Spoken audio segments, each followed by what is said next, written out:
يا أيها الناس اتقوا ربكم الذي خلقكم من نفس واحدة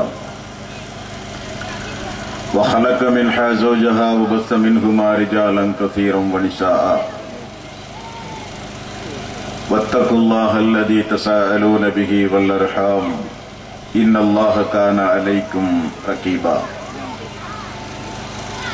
يا أيها الذين آمنوا اتقوا الله وقولوا قولا سديدا يصلح لكم أعمالكم ويغفر لكم ذنوبكم ومن يطع الله ورسوله فقد فاز فوزا عظيما فإن خير الحديث كتاب الله وخير الهدي هدي محمد صلى الله عليه وسلم وشر الأمور محدثاتها وكل محدثة بدعة وكل بدعة ضلالة وكل ضلالة في النار. வார்த்தைகளில் சிறந்தது அல்லாஹ்வுடைய வார்த்தை என்றும் வழிகாட்டுதலில் சிறந்தது நபிகள் நாயகம் ஸல்லல்லாஹு அலைஹி வஸல்லம் அவர்களுடைய வழிகாட்டுதல் என்றும் காரியங்களில் மிக மிக கெட்டது மார்க்கங்களில் பித்அத்துகளை உண்டாக்குவது. ஒவ்வொரு பித்அத்தான காரியங்களும் வழிகேடுகள் அனைத்தும் உங்களை நரகில் கொண்டு போய் சேர்க்கும் என்று நபிகள் நாயகம் ஸல்லல்லாஹு அலைஹி வஸல்லம் அவர்கள் தங்களுடைய ஒவ்வொரு சொற்பொழிவிலும் இந்த மனித சமுதாயத்திற்கு நினைவுறுத்தியதை சிறப்புமிக்க இந்த நிகழ்ச்சிக்கு வருகை தந்து கேட்டுக் கொண்டிருக்கின்ற உங்களது சிந்தனையிலும் அந்த நபிமொழியை நினைவுபடுத்தி எனது உரையை ஆரம்பம் செய்கிறேன். இணை வைத்தல், பித்அத்துகள், அனாச்சாரங்கள், மூட பழக்க வழக்கங்கள், சடங்கு சம்பிரதாயங்களை விட்டும் அமல்களை பாழாக்கக்கூடிய தவறான எண்ணங்கள், நடவடிக்கைகளை விட்டும் நம் எல்லோரையும் அல்லாஹ் காப்பாற்றி அல்லாஹ்வினுடைய மார்க்கத்தில் சொல்லப்பட்ட சட்டதிட்டங்களுக்கு ஏற்ப நம்முடைய வாழ்வை நாம் அமைத்து மரணிக்கும் பொழுது உண்மை முஸ்லிமாக மரணித்து மறுமை நாளில் வெற்றி பெறுகிற ஒரு கூட்டத்தில் அல்லாஹ் நம் எல்லோரையும் எழுப்பி சொர்க்கத்தில் நபிகள் நாயகம் ஸல்லல்லாஹு அலைஹி வஸல்லம் அவர்களோடு நம் அனைவர்களையும் அல்லாஹ் ஒன்று சேர்ப்பானாக.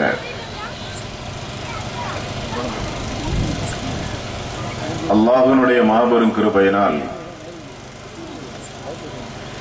மிகவும் சிறப்புடன் நடைபெற்றுக் கொண்டிருக்கின்ற இந்த இஸ்லாமிய கொள்கை விளக்க கூட்டத்தினை திறம்பட நடத்தி கொண்டிருக்கின்ற அதுரை தாரு தௌஹீத் நிர்வாகிகளுக்கும்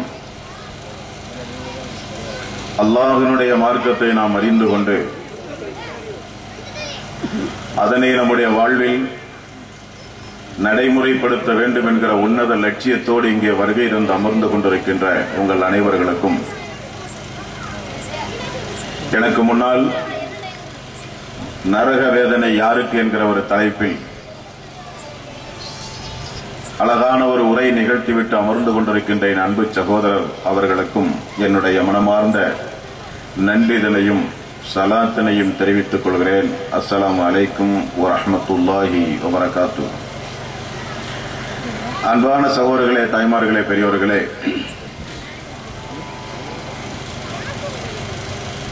பொதுவாகவே பரபரப்பான இந்த உலக வாழ்க்கையில் மனதிற்கு கொஞ்சம் இதமான, சந்தோஷமான,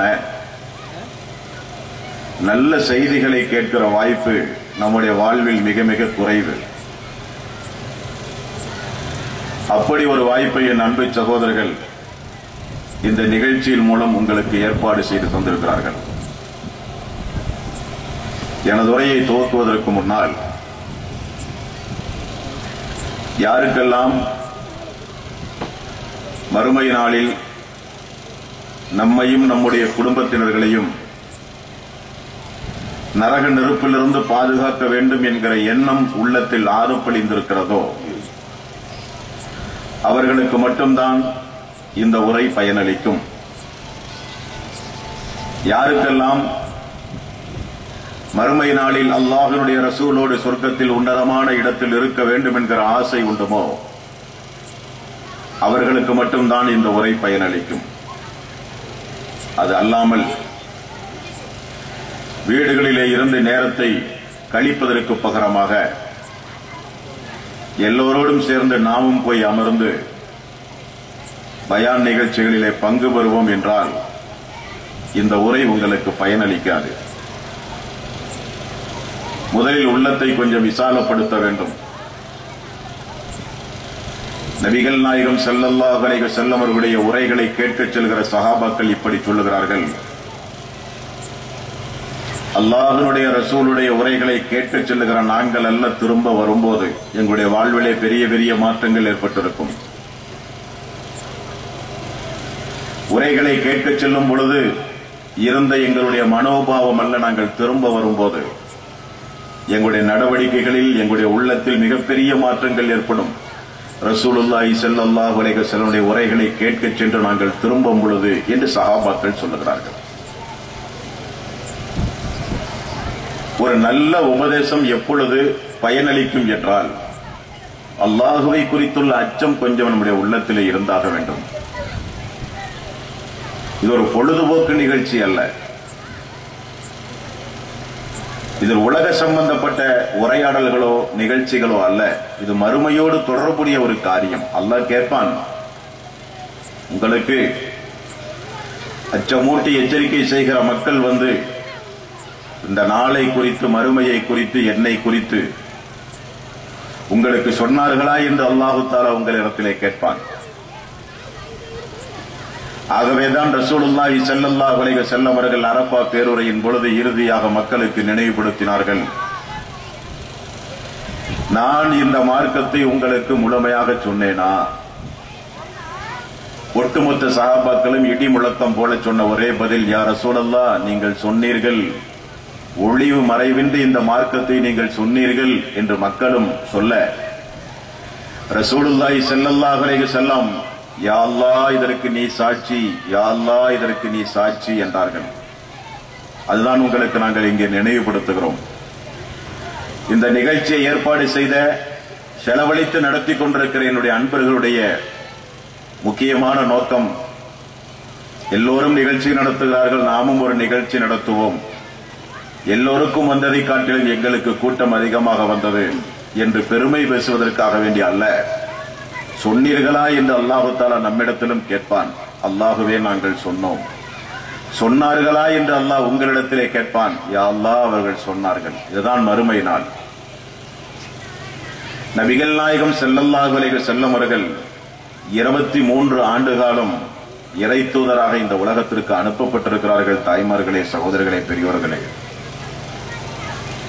எந்த ஒரு உரையை ரசூலுல்லாஹி ஸல்லல்லாஹு அலைஹி வஸல்லம் அவர்கள் நிகழ்த்துவதாக இருந்தாலும் அந்த உரையினுடைய துவக்கத்தில் இத்தகுல்லாஹ், அல்லாஹுவை பயந்து கொள்ளுங்கள் என்று சொல்லாமல் அல்லாஹுடைய ரசூல் எந்த உரையும் துவக்கியதாக நீங்கள் எந்த ஹதீஸையும் பார்க்கவே முடியாது.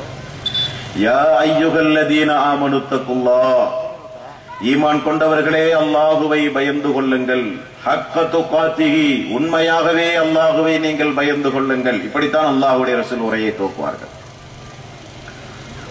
அத்தக்குவாஹா உனா, அத்தக்குவாஹா உனா, இறையச்சம் என்பது இங்கேதான் உள்ளது என்று அல்லாஹுடைய ரசூல் உள்ளத்தை சுட்டி காண்பித்து சொன்னார்கள். இறையச்சம் என்பது ஒரு மனிதனுக்கு இருக்கிறதா இல்லையா என்று யாரும் கண்டுபிடித்து சொல்ல முடியாது. அவர்களுடைய நடவடிக்கையின் பிரதிபலிப்பை வைத்துத்தான் சொல்ல முடியும். இறையச்சம் என்பது உள்ளம் சார்ந்தது. நபிகள் நாயகம் ஸல்லல்லாஹு அலைஹி வஸல்லம் அவர்கள், அல்லாஹும்ம ஆதி நஃப்ஸி தக்வாஹா, அல்லாஹுவே என்னுடைய உள்ளத்திற்கு நீ இறையச்சத்தை தாயா அல்லாஹ், அல்லாஹுவே எனது உள்ளத்திற்கு நீ இறையச்சத்தை தாயா அல்லாஹ். ரசூலுல்லாஹி ஸல்லல்லாஹு அலைஹி வஸல்லம் அவர்களுடைய பிரார்த்தனைகளாக இருந்தது.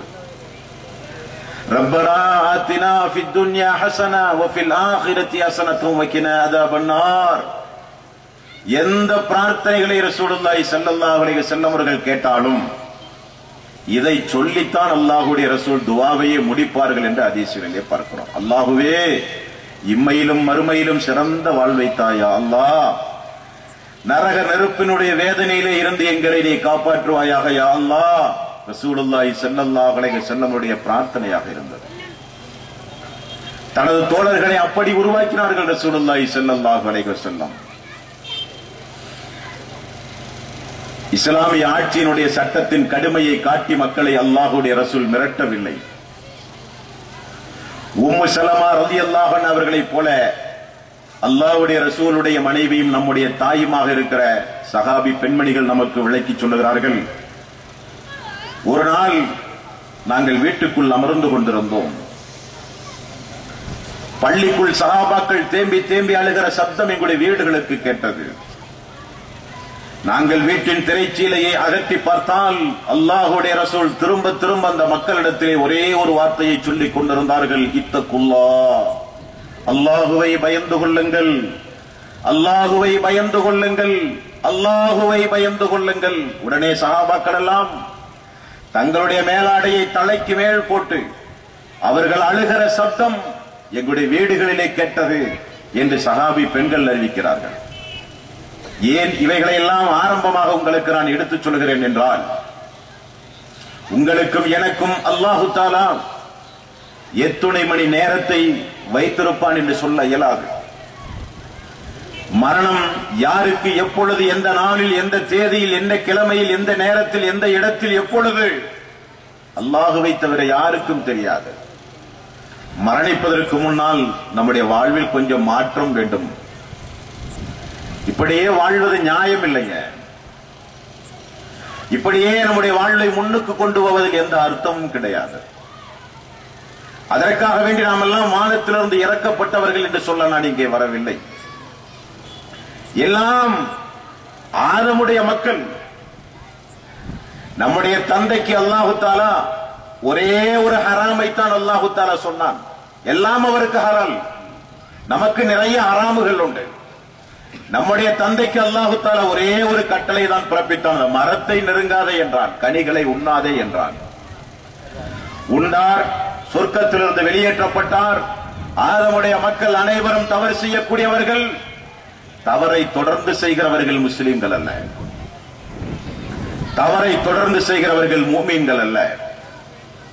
தவறிலிருந்து திருந்துகிறவர்கள் முஸ்லிம்கள். தவறுகளுக்காக வருந்துகிறவர்கள் முஸ்லிம்கள். தவறுகளுக்காக வேண்டி இரண்டு கரத்தை உயர்த்தி அல்லாஹ்விடத்திலே பாவத்தை சமர்ப்பித்து பிரார்த்தனை செய்கிறவர்கள் முஸ்லிம்கள். அல்லாஹுவே, இனி இந்த பாவத்தை ஏறெடுத்தும் நான் செய்ய மாட்டேன் என்று சத்திய பிரமாணம் எடுத்து பாவத்திலிருந்து ஒதுங்கி வாழ்கிறவர்கள் முஸ்லிம்கள். பாவத்தை தொடர்ந்து செய்து பாவத்தை நியாயம் கற்பித்து பேசுகிறவர்கள் முஸ்லிம்கள் அல்ல. ஆகவே இந்த உரையை கேட்பதற்கு முன்னால் கடந்த காலங்களை விட்டு விடுவோம். இந்த இரவிலிருந்து நம்முடைய வாழ்வை நாம் எப்படி துவக்கப் போகிறோம் என்பதுதான் அல்லாஹ் நம்மிடத்திலே கேட்கிற கேள்வி. فَبَشِّرْ عِبَادِيَ الَّذِينَ يَسْتَمِعُونَ الْقَوْلَ فَيَتَّبِعُونَ الْأَحْسَنَ. நபியே, ஒரு சாராருக்கு நீங்கள் நற்செய்தி சொல்லுங்கள்.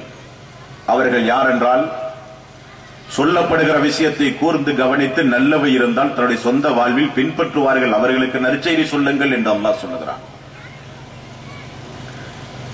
ஒரு 2.5 மணி நேரம் அல்லாஹ்வுடைய மார்க்க உபதேசத்தை கேட்பதற்கு நேரம் ஒதுக்கி இங்கே வந்திருக்கிறோம் என்றால் அதற்குரிய நன்மை நமக்கு கிட்டியாக வேண்டும்.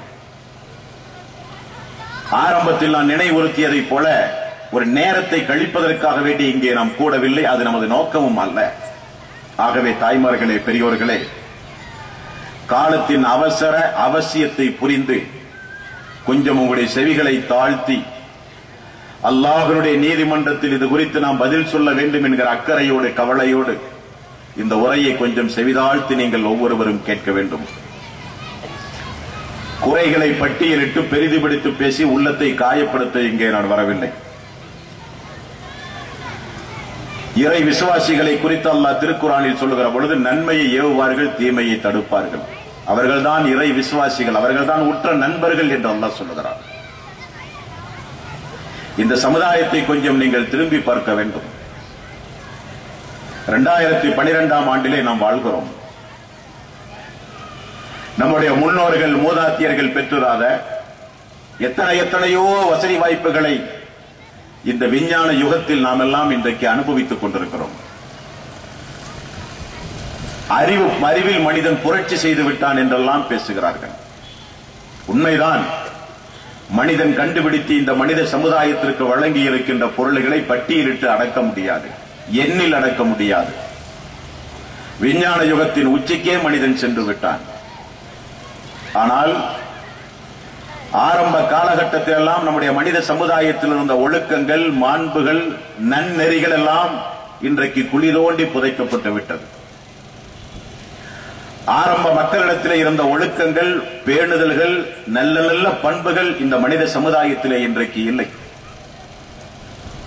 ஒருபுறம் மனிதன் விஞ்ஞானத்தில் உயர்ந்தெழுந்தாலும் இன்னொரு புறம் ஒழுக்கத்தால், நாகரிகத்தால், கலாச்சாரத்தால், பண்பாட்டால் மனிதன் மிகப்பெரிய சீரழிவிலே மனிதன் சிக்கிக் கொண்டிருக்கிறான்.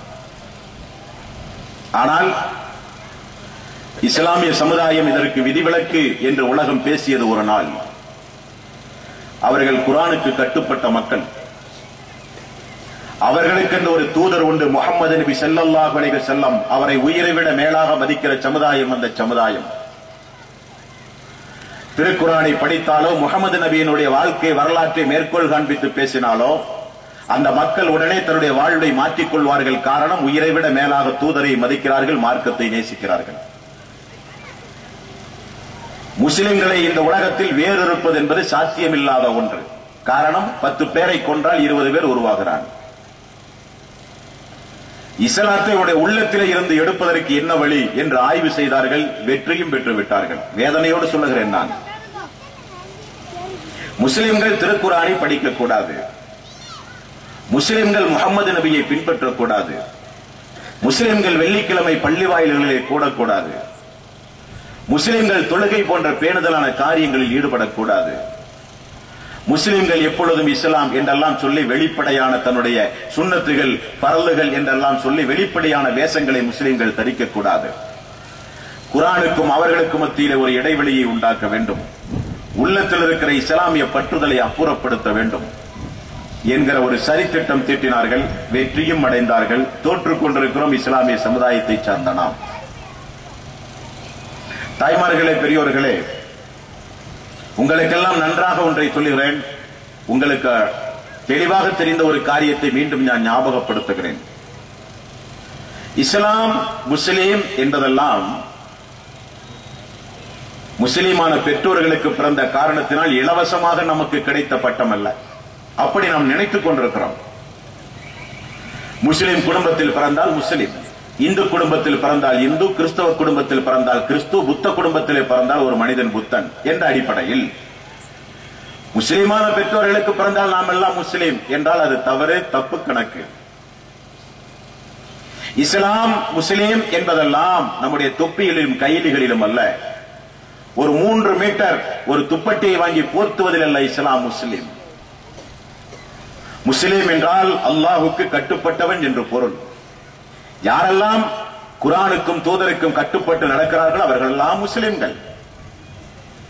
எனது பெயரை அரபியில் வைத்துக் கொள்வேன், இஸ்லாமிய சமூகத்திலே நானும் வாழ்வேன், இஸ்லாமிய அடிப்படையில் திருமணம் முடிப்பேன், எனது மரணச் சடங்கு கூட இஸ்லாமிய அடிப்படையிலே நடத்தப்படும். ஆகவே நானும் முஸ்லிம் என்றால் என்ன நியாயம் இது? யார் ஏற்றுக்கொள்வார்கள் இதை? அதனாம்பட்டத்தில் இருக்கிற மக்கள் எல்லாம் ஒன்று சேர்ந்து என்னை முஸ்லிம் என்று சொன்னால் நான் முஸ்லீம் ஆகிவிட முடியுமா? நான் வழிகட்டவன் என்று சொன்னால் நான் வழிகட்டவனாகிவிட முடியுமா? முடியாது. அல்லாஹ்வுடைய பாதையில், தூதருடைய பார்வையில், அல்லாஹ்வுடைய பார்வையில் நாம் உண்மையான முஸ்லீமாக வாழ வேண்டுமானால் நமக்கென்று ஒரு திருமறை குர்ஆன் உண்டு, வேதம் உண்டு, நமக்கென்று ஒரு தூதர் உண்டு. வேதமும் தூதரும் சொன்ன அடிப்படையில் வாழ்ந்தால் மட்டும்தான் இஸ்லாம், முஸ்லீமாக நான் மாற முடியும். நான் முஸ்லீம், ஆனால் திருக்குர்ஆனில் சொல்லப்பட்ட எல்லா காரியங்களுக்கும் எதிராக நான் நடப்பேன். நான் முஸ்லிம். அந்த திருக்குர்ஆனில் சொல்லப்பட்ட எந்த காரியத்தையும் என்னுடைய வாழ்விலே நான் செய்ய மாட்டேன் என்றால் இது நியாயமா? தாய்மார்களே, பெரியோர்களே, சமுதாய சூழ்நிலைகளை கொஞ்சம் பாருங்கள். நபிகள் நாயகம் ஸல்லல்லாஹு அலைஹி வஸல்லம் அவர்கள் கூறினார்கள், உலக அழிவு நாள் வரும். எப்பொழுது தெரியுமா? இந்த உலகத்திற்கென்ற ஒரு அழிவு நாள் உண்டு. அது எப்பொழுது வரும் தெரியுமா? வீதிகளில் நின்று கொண்டு பெண்கள்